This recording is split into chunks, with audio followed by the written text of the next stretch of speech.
Thanks for watching Afternoon Live. Did you know Tom Cruise, Jennifer Aniston, and Whoopi Goldberg all have one thing in common: dyslexia? For parents with dyslexic kids, summer can feel like a break, with the new school year bringing increased anxiety. Here to offer advice, we welcome the author of Dyslexia and Your Newly Diagnosed Child, Rebecca Bush. Thank you so much for joining us. Absolutely. I'm happy to be here. Good afternoon. So let's talk about some challenges and maybe worries that parents can face when they have a kid with a new diagnosis. It can seem pretty overwhelming at first. It really can feel overwhelming, but I always say to parents, first of all, take a deep breath and let's reframe this as actually a positive thing, because now we have answers. But we want to recognize that first, your kid's going to be okay. We know exactly what to do to help them. So let's get started. And statistically, it is quite a common diagnosis, right? Yes, it's the most common learning difference. So really, as much as 1 in 5, so about 20% of the population can have dyslexia. So yeah, Wow. it's really common.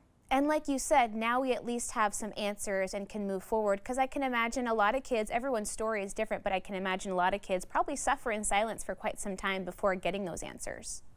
Yeah, I mean, I sometimes have kids come into my clinic that don't get diagnosed until high school. And then a lot of parents, it's really funny when so there is a genetic component. And a lot of times when the kid gets diagnosed, the parents like, oh yeah, I think I think that's me too, when they look back at their struggles when they were in school. Makes a lot of sense. What are some things parents and caregivers should look for in their kids and think about getting some further testing if that's a proper path forward? So one, like you said, they can struggle in silence, but if we look at just what dyslexia is, it's reading. So if we're avoiding reading, we're having a hard time learning to read. Even earlier than that, when we're in kindergarten, if we're having a hard time remembering letter names or rhyming, or even if they seem to be doing okay, it's just seems to be harder than it should be or harder than any of their peers, then you want to talk to your school and find some answers. Are there certain practical things that parents and adults should do when they do first get this diagnosis, just to be kind of supportive and helpful in that time? There's a lot of things to do. The first one is talk to your child's school and start intervention as soon as possible, because the sooner we get started, the more impact we can have. But also just talk to your kid and in a very kid-friendly way explain that, hey, dyslexia just means your brain works a little bit differently. And here's this new reading teacher that we're going to work with so that you can start to learn and we can move forward. And it's not a reflection on their intelligence. These kids are super smart, they're super capable, they just might need some different things.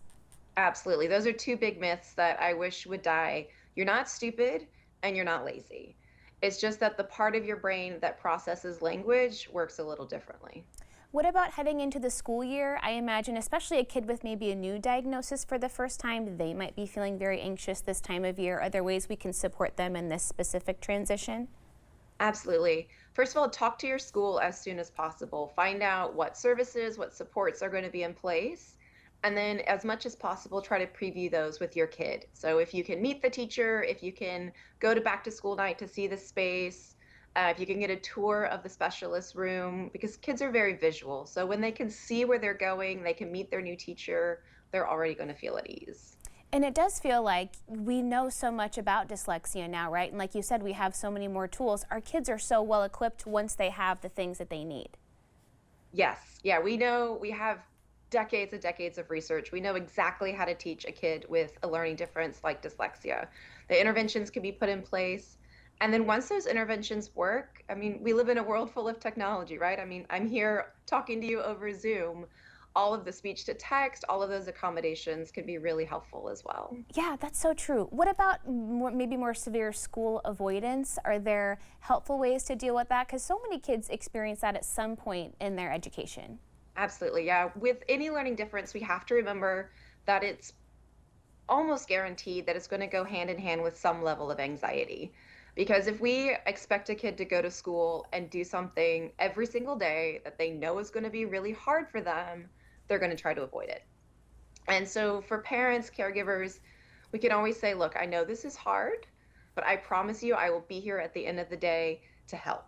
And if your kid is really having that detachment, there are little things that you can do to remind them, like a special friendship bracelet, draw a heart on their hand, something that just helps them remember through the day that mom and dad are at home waiting for me and it's going to be okay. Yeah, super simple, but still a really big impact. Hey, thank you so much for spending some time with us today.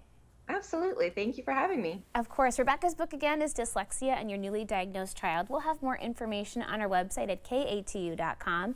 We'll be right back with more Afternoon Live right after this.